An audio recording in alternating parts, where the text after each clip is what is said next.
Assalamualaikum warahmatullahi wabarakatuh. Halo semuanya, perkenalkan nama saya Azza Novia Chandrawinata, nomor absen 5 dari kelas 9C. Pada sore hari ini, saya akan melakukan wawancara selaku tugas bahasa Indonesia yang bertemakan kelompok seni budaya. Perkenalkan, nama saya Rika Rahmawati dari absen 28. Perkenalkan, nama saya Nindya Grace Chandrawinata dari absen 26. Dan Zaskia Asyifa Nurfaiza selaku dokumenter. Selamat menyaksikan semuanya.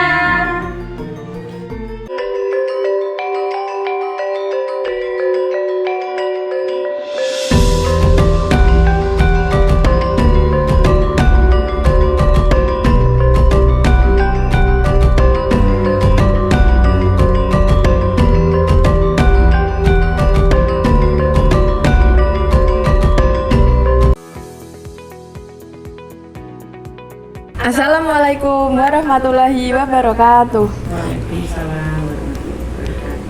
Halo semuanya, perkenalkan namaku Azza Novia Chandrawinata, perwakilan dari kelompok seni budaya.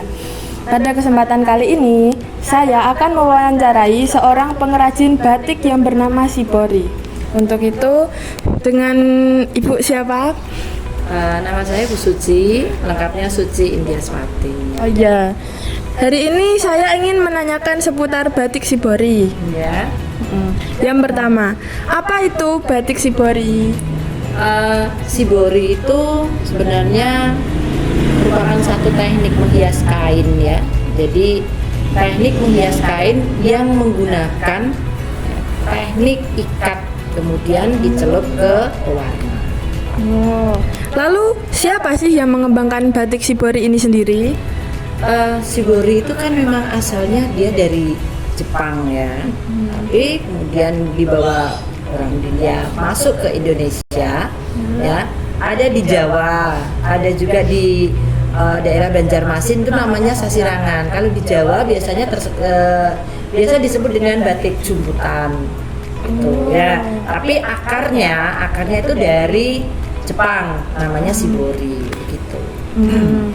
Lalu kapan batik ini mulai pertama kali ditemukan? Kalau pengembangan sendiri di daerah di aslinya ya di Jepang sendiri itu pada sudah tahun 700 sekitar 700 Masehi lah ya, itu sudah lama sekali. Tapi ya, lama. Masuk di Indonesia, ke Jawa sendiri kan itu tahunnya sendiri tuh kurang ini ya, kurang begitu paham. Tapi yang jelas teknik ini memang ditemukan di daerah Jepang itu mulai sekitar 700 Masehi. Lalu bagaimana untuk proses pembuatan batik ini sendiri? Kalau proses pembuatannya, jadi dari mulai kain itu harus kain katun ya, kain katun kemudian diikat, ini diikat menggunakan karet, ya. Setelah itu baru setelah dalam bentuk ikatan ini, kemudian kita celup ke yang namanya karena di sini menggunakan warna sintetis, jadi kita menggunakan warna remasol. Kita masukkan ke water glass sebagai pengunci warna. Setelah itu baru dimasukkan ke pewarna. Lalu setelah melalui proses itu nanti jadinya seperti apa? Ini seperti ini, ya.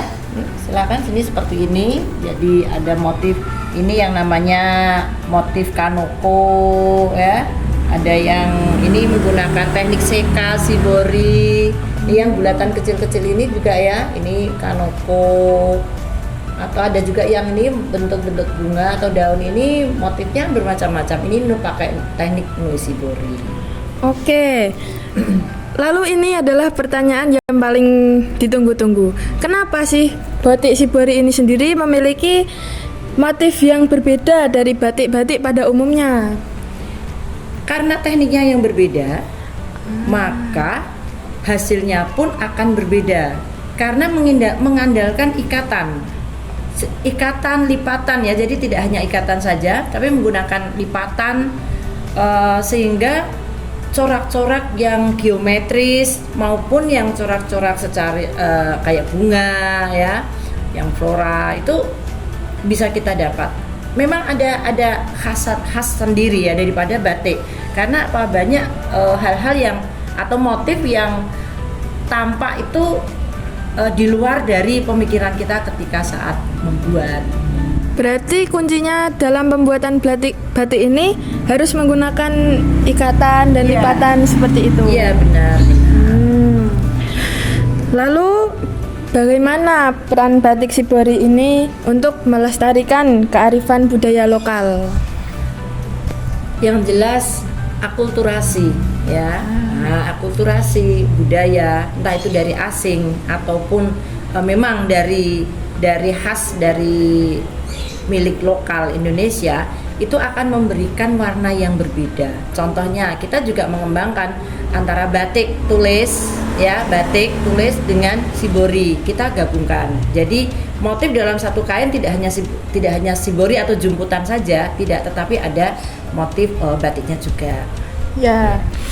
Lalu bagaimana harapan Bu Suci untuk kedepannya dengan Shibori Ganing ini sendiri ya?